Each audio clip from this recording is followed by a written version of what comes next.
और ध्यान रखना 1936 है, इस समय डॉक्टर अंबेडकर ठीक ठाक पावरफुल हो चुके थे, अच्छी खासी प्रसिद्धि उनको मिल चुकी थी। महात्मा गांधी की सबसे बड़ी समस्याओं में से एक अंबेडकर भी थे।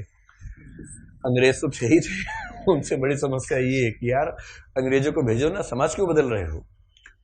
और अंबेडकर साफ साफ कह रहे थे कि अगर मुझे अपने हित और देश के हित में चुनना हो तो देश का हित नंबर 1 पे है, पर यदि मुझे दलितों के हित और देश के हित में चुनना हो तो मैं दलितों के हित को प्राथमिकता पे रखूंगा, क्योंकि अगर अंग्रेज चले गए ऐसे ही तो यहां के सवर्ण हमें छोड़ेंगे नहीं।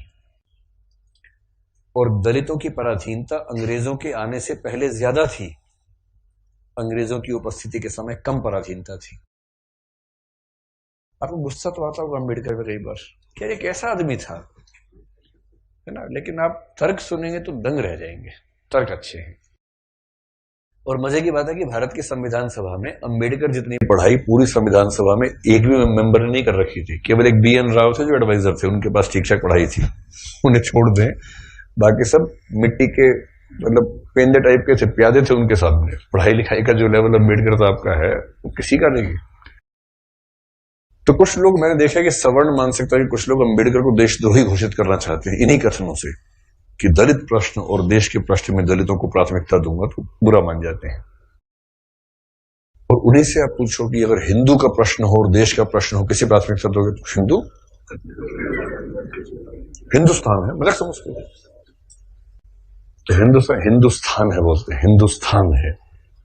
मुसलमान तो आए हैं, जा भी सकते हैं, लेकिन हिंदुस्तान है। तो अंबेडकर उस समय पावरफुल हो चुके थे। और अंबेडकर को मैं तो बड़ा सलाम करता हूं इस सेंस में, आमतौर पर वंचित वर्ग में जब कोई पढ़ लिख लेता है ना, अपने वर्ग से कन्नी काट लेता है। रिजर्वेशन का सबसे बड़ा दुख ये है, रिजर्वेशन का सुख ये है कि वंचित वर्गों के लोग आने लगे हैं सत्ता में, और जैसे ही एक गांव से एक बच्चा, दलित बच्चा IAS बनता है ना, पूरा गांव IAS बन जाता है। आरक्षण के वित्तीय लाभ केवल उस व्यक्ति को मिलते हैं जिसको आरक्षण मिला है, पर सामाजिक राजनीतिक लाभ पूरे गांव, पूरे कुनबे, पूरे कस्बे, पूरे शहर को मिलते हैं। कि हमारे गांव का चंदू IAS बना है, और चंदू वर्ग में मान लीजिए SC ST में आता है, उस दलित जाति के उस गांव के और आसपास के 100 गांव के सब व्यक्तियों के पास कॉन्फिडेंस आ जाता है। कुछ बिगड़ा, चंदू को फोन लगा दिया, चंदू बिटवा देखिए जरा। अब पुलिस वाले ने रोका, लाइसेंस करिए, रुको बात करवाते हैं, ऐसे करके कह रहे किसको फोन करो, चंदू को फोन करो, तो छोड़ दो कोई बात नहीं, आप जाओ, आप गाड़ी कैसे भी ले जाओ, सिर के ऊपर रख के ले जाओ, कोई बात नहीं, हम कुछ नहीं बोलेंगे। कॉन्फिडेंस लेवल बढ़ जाता है। एक रिजर्वेशन का फायदा ये होता है, आर्थिक फायदा नहीं होता, रिजर्वेशन आर्थिक मामला नहीं है, वो सामाजिक राजनीतिक समतलीकरण का मामला है, उसमें उसको देखना है। और अंबेडकर ने, आजकल क्या होता है कि जो बच्चा IAS बनता है सबसे पहले कोशिश करता है कि उसकी जाति किसी को पता ना लगे कि वो रिजर्वेशन में है।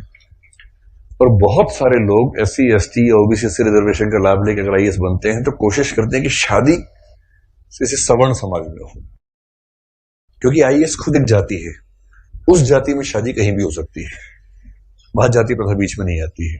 ऐसे IPS भी एक जाति है जो IAS से नीचे ही जाती है, लेकिन ठीक ठाक जाती है, वो भी अपने आप में ठीक ठाक जाती है। जैसे IAS पति IPS पत्नी, लोग कहेंगे हाँ ठीक है, IPS पति IAS पत्नी, तो लोग कहते हैं अच्छा चलो कोई बात नहीं ठीक है फिर इस तरह से मैनेज करते हैं, क्योंकि IPS नीची जाती है, IAS थोड़ी ऊंची जाती है, और IRS और बाकी सब तो बहुत ही नीची जाती हैं। और उसमें जो ग्रुप भी हैं वो तो शूद्र टाइप के माने जाएंगे कि ये तो बहुत ही नीचे के लोग हैं। बेशक UPSC ने सफलता दी हो, पर ये तो ये नहीं चलेंगे, इनके 10 नंबर कमाए थे, इनको बाहर करो यहाँ से एक प्रकार की जाति व्यवस्था वहां भी है। तो दलित चेतना जो अंबेडकर की वजह से, अंबेडकर का सम्मान क्यों करना चाहिए कि वो इतना पढ़ने लिखने के बाद भी चाहते तो वो भी एक शानदार जिंदगी जी सकते थे, उनको मिल ही रही थी भाई। वो PCS ऑफिसर थे बड़ौदा में, मजाक छोड़ना है, नागपुर में शायद।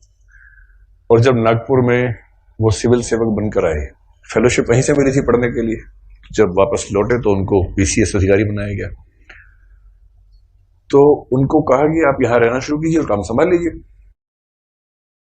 अब ये अंबेडकर के सामने सबसे बड़ी समस्या, अगर आप उनकी कभी आत्मकथा पढ़े, मैं कैसे बना, हिंदी अनुवाद उसका ये है उसमें एक प्रसंग है कि नागपुर में रहना है उनको, क्योंकि वो ऑफिसर हैं, उनको अपने रहने के लिए कमरा चाहिए या घर चाहिए। ढूंढ रहे हैं पूरे शहर में, कमरा ही नहीं मिल रहा। लोग पहले पूछते हैं जाति कौन सी है, वो बताते हैं कि महार जाति का हूं, तो भी कमरा नहीं है हमारे पास। हम किसी दलित को कमरा देंगे ही नहीं अपना। ये 1920-30 के दौरान नागपुर शहर की बात है। फिर वो कह रहे कि कई कमरे खारिज होते गए। एक और घर में गए, एक कोई दूसरा ऑफिसर था, वो दिखा रहा था, दोस्त के रूप में हेल्प कर रहा था।